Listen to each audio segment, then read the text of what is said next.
many setbacks. First, the uncomfortable heat in the conference venue, then the security breach by the indigenous people into the restricted zone. This prompted a tightened security at COP30 and the fire that ended activities at the pavilions a day earlier than scheduled. The COP finally presents the world with the Brazilian concept of mutirão, the concept of a joint effort working together. For about 3 weeks, Belém was buzzing. First, the Leaders' Summit, where the Brazilian president declared that this is the COP of truth. That I deeply regret. The truth that comes out of COP30 is that Belém has left the world divided. But analysts believe this spurred momentum on key issues that will continue beyond the conference. COP30 was meant to be an implementation COP. That is, according to the COP presidency. Negotiators were expected to pin down tools, indicators, and processes to turn aspirations into action. Phase out fossil fuels.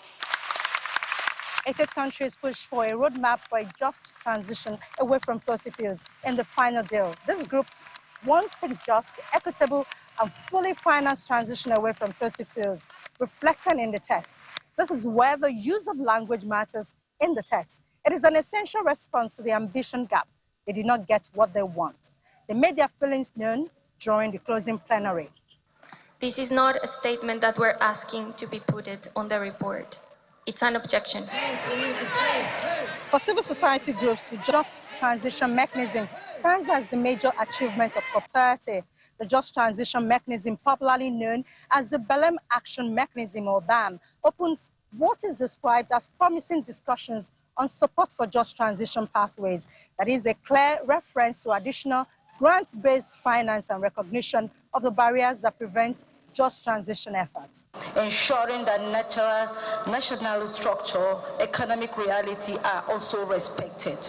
But it is a different case for adaptation finance.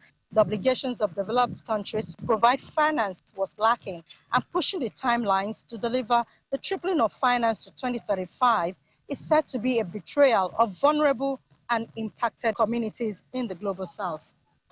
This is not technical. This is about our survival.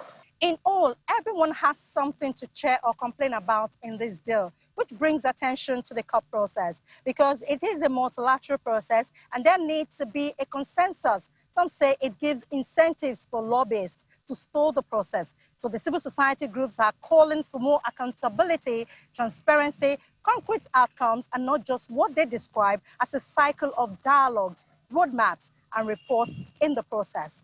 From Belém, Brazil, Ayola Kasim, Channels Television News.